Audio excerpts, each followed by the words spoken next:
President Bola Tinubu has attributed the troubling surge in illegal mining, illicit funds flow, and terrorism funding in Africa to the global community.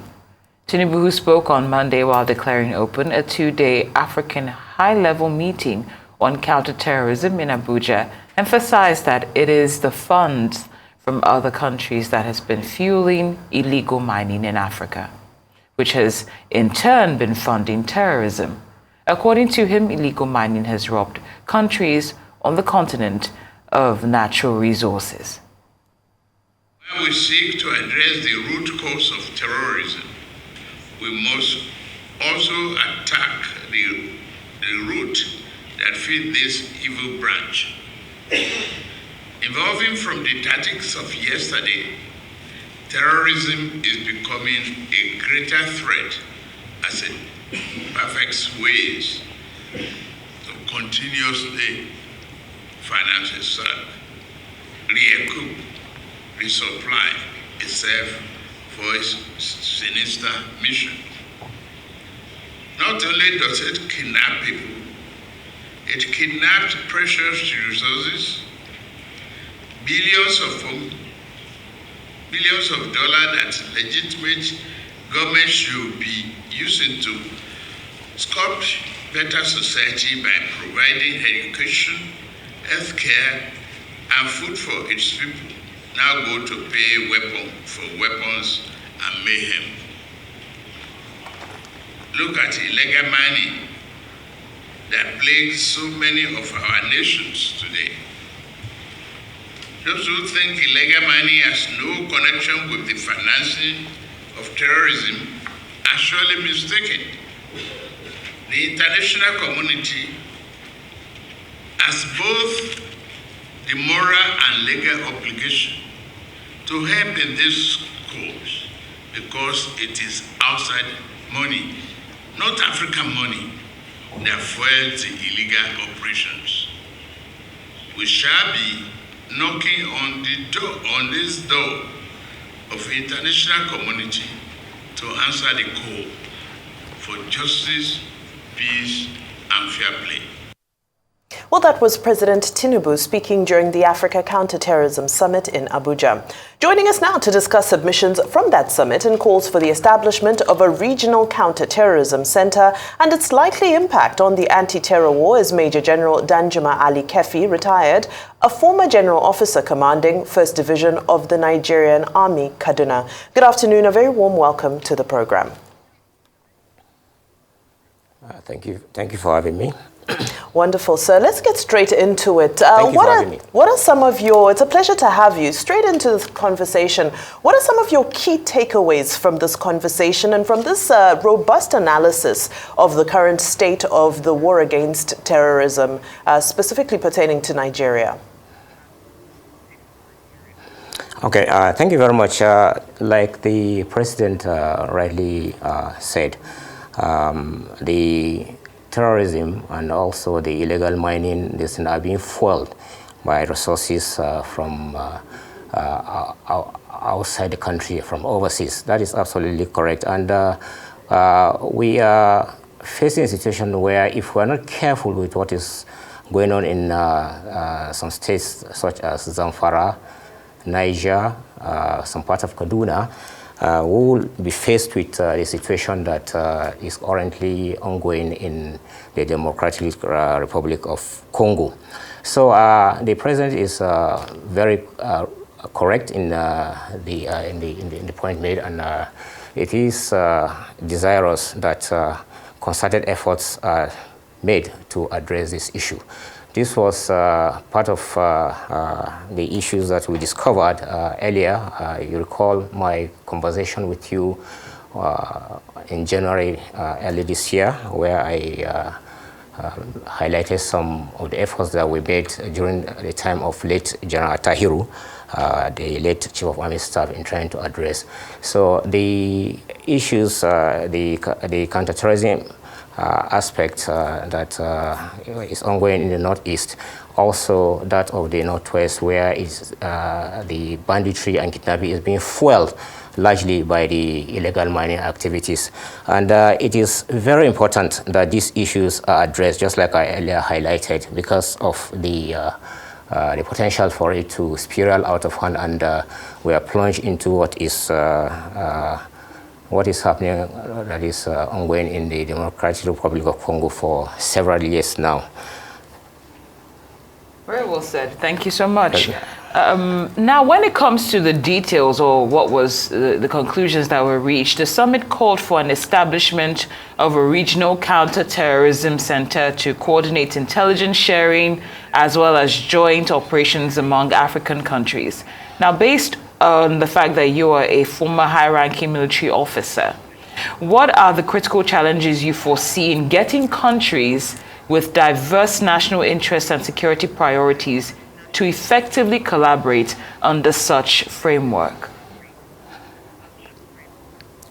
First and foremost, it should be well understood that this is not a new thing. I think we've had similar things in various shape and manner since the time of President Goodluck Jonathan and later President Muhammad Buhari.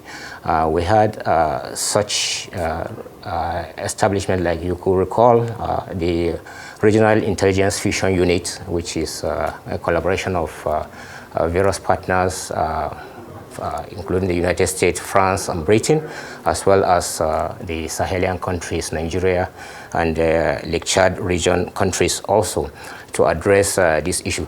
And I think the part of the reason the calling for this establishment of regional center is reactive. While I commend the president and the chairman of the ECOWAS for this laudable move, but like I said, it is not a new thing, and this is reactive, and this is largely informed by the geopolitical reality that we face in our backyard, in our neighborhood, largely as a result of the coup, the military junta that you have in Mali, you have in Burkina Faso, and you have in Niger. And currently, we are having challenges with cooperation from these countries, and that is in the multinational joint task force. And also, you also are aware that recently Niger asked the French to leave. They also asked the United States to leave, who are critical partners in providing us with intelligence and also assistance in confronting this thing. So these are actually, this establishment of this counterterrorism center is not new, and it's reactive. And I think the junta, the military junta, in my own opinion, right, the situation that happened in the country, they are better placed to, to justify what has happened, and they feel short change, if I may use that word, by their erstwhile partner, that is the former colonial master, France, and they felt they wanted to take their country back. But again, I think it is a fundamental mistake what they are doing, in my own opinion. That is replacing one foreign power with another foreign power. If you may recall, recently Burkina Faso, and I think to an extent Niger, invited the Russians to come in. I mean, there's nothing wrong in you having a relationship with foreign countries, but we'll be very careful in bringing foreign boots on the ground, foreign listen. If you felt you felt you weren't getting a fair deal from the presence of the French and other countries, now what makes you think you get a better deal with the Russians?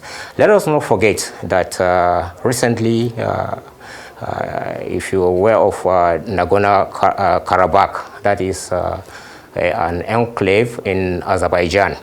You recall what happened in 2020, the Russians established a center peacekeeping force of about 2,000, and to kind of keep the peace between the ethnic Armenians and the Azeris.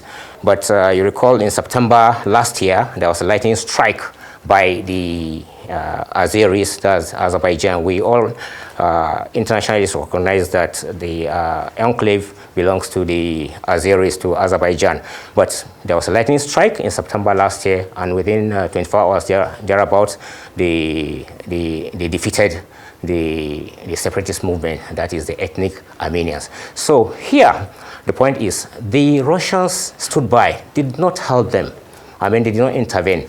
So this is the point I'm making here, that what makes the Nigerians or the Malians or the Burkina Faso think that Russia will come in if they are decent. I'm not against them having a relationship, like I earlier said, with the decent, but they should be careful. This could backfire. Again, it is very important for ECOWAS and Nigeria, Ghana, that have taken the lead, have invested so much in regional security in the sub-region, ECOWAS and other efforts, that we should not stand by and allow our backyard, our sphere of influence, to be turned into a battleground. I mean, do you suppose that the French will just walk out without a fight? Do you expect the Americans to just leave without a fight after the investment? I don't know what's going to happen in Chad, but if we should take what has happened, listen, perhaps tomorrow you could have a situation where, listen, and then the Russians come in. Then we could have a situation where the instability that you are having in the Middle East now is visited in our backyard, in our sphere of influence, because of the presence of foreign costs. So we should be careful how we listen. So in addressing the terrorism and other insurgency or situations that we have in our distance, we should look inwards. And that is where ECOWAS has to be strong. Nigeria and Ghana, we must take the lead. We must ensure that first we put our house in order, and specifically I'm talking in relation to Nigeria. We must put our house in order. Nigeria is a regional power, and we should address this issue of insurgency. I mean, let's borrow a leaf. Let's take a cue. Let me just step in at this point. You've said a lot of, very valid statements, especially with regards to making sure we deter some form of a proxy war erupting in the region in a quest to try and wean off foreign influences. So my question is double-pronged, because in the president's statement, he alluded to the fact that it's foreign funding that's financing the terrorism that we see. Now, how are all these pieces related together? Because, of course, we see the French, the Americans, the Russians, and so forth. Now, how do we balance that out with the fact that their troops are supposed to be on peacekeeping missions? However, the funding, I'm not saying it's coming from those countries, but it's also coming from international sources. How do we balance that out? And then secondly, in the president's speech, when he was referring to the standby force, he made reference to the fact that some of the challenges are funding, legal, and logistical in the establishment of this force. And I bring this up because, of course, you've spoken about the role that Nigeria and Ghana needs to play. It's just a few months ago that we saw Nigeria was quite bullish about getting troops into Niger after the coup. So we already know that it's not that easy to mobilize an ECOWAS, for example, into military action. How do we iron that out, if we're going to say countries like Nigeria or Ghana should take the lead? Okay. First and foremost, regarding the balancing foreign funds, that is the funds, of course, these are illicit funds. These are from criminal gangs, from this, and definitely absolutely not from the United States government, not from the British government, not from the French government, absolutely not, but from criminal organizations. And you have criminals all over the world that is coming, look at what is happening in Congo, as I alluded earlier. I mean, those are the people that the funds are coming in to get illegal diamonds and other precious stones. This was what happened in Sierra Leone, where you had this conflict, this conflict diamond issues that was so messy, and I mean, we had the Kamajo and all of this. And so these are criminal organizations that are coming in to fund the illegal money. And when they are funding illegal money, in order to deter the government, that is the security forces, from that is from keeping away the security forces. That's how they fund those criminals, so-called bandits, to come and secure them, and they carry out attacks, kidnappings, and other things. So the foreign the funds that comes up from abroad, we should block that. And like I earlier said in my earlier presentation to you, that was about 3 months ago. I mean, the terrorism financing, those are, if you block those things and address those issues, go after the sponsors, you will address some of these issues. Then coming to the some challenges which the president highlighted, obviously. Those are really challenges. You have funding, you have logistics. I mean, we committed so much resources in addressing the issue in ECOMOG, that is the ECOWAS from 1989 up to the late 1990s, right? We committed so much money, we lost so much personnel, we committed so much logistics.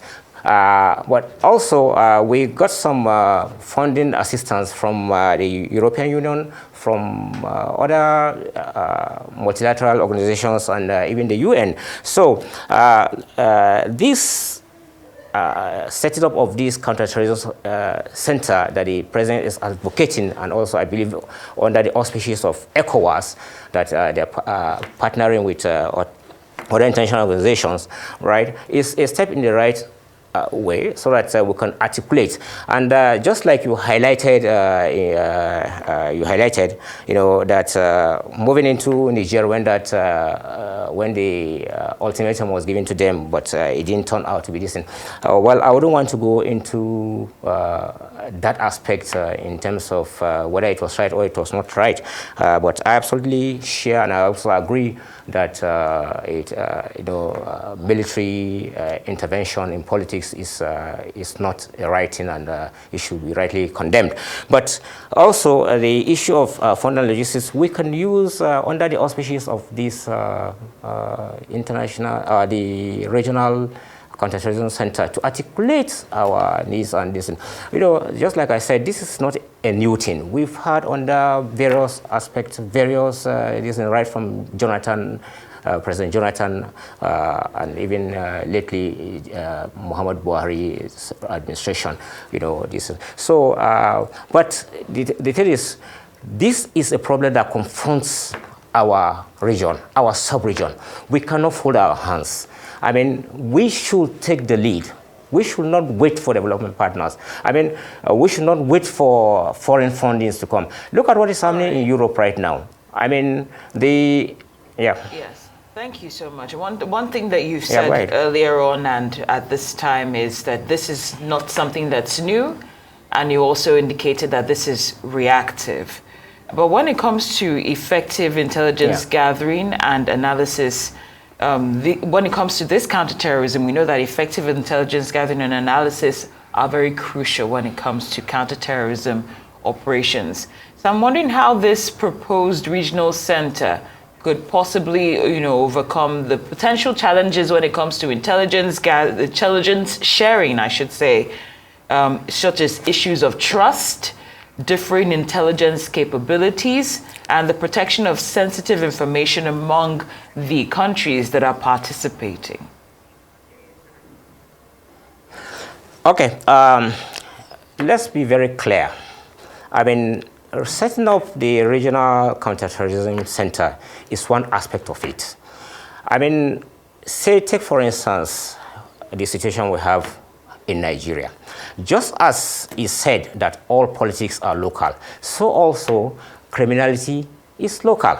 I mean, you set up the regional center, which is good, I mean, but does not mean you should not have your own capability to address issues in your own country.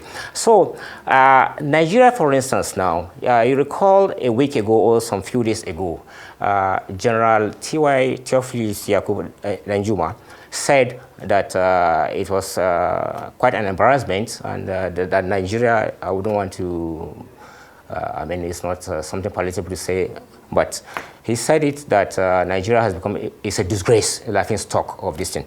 I share his this thing because Nigeria is a regional power. Nigeria, we should not be where we are right now. And that is why we need to address the situation in our country, put our house in order. And this various criminality that is ongoing, be it Boko Haram, be it the kidnapping for ransom, be it the banditry and all this, those things we should address them. And I want to suggest to the Nigerian government and other governments in the sub-region that we can borrow a cue from Sri Lanka. We can borrow a leaf from them. See what they did some 12, 13 years ago when they were confronted by these Elam tigers, the Tamil tigers, this thing. I mean, they took the bold decision. In the case of this, created well over 17, 18 divisions. And if you know the size of Sri Lanka is not have the size of Niger State here in Nigeria. But they created about 17, 18 divisions or more. And that is achieve what you call, to carry out the surge. So the mass high number of troops and forces, and within 2 to 3 years, they flushed out this thing. This is the bold decision we must take. Because if we do not address the issue that is this thing, we can never project power.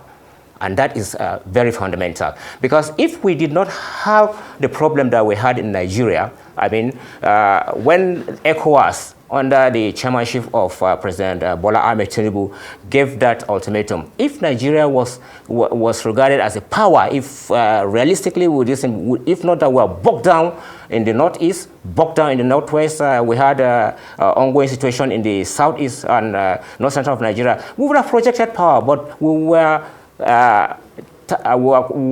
also addressing our challenges. So it is very important if Nigeria wants to continue to play the leading role that God has bestowed on us, then we must put our house in order. I am an advocate of a strong military, and the Nigerian military has all it takes to this thing. We did it in ECOMOG.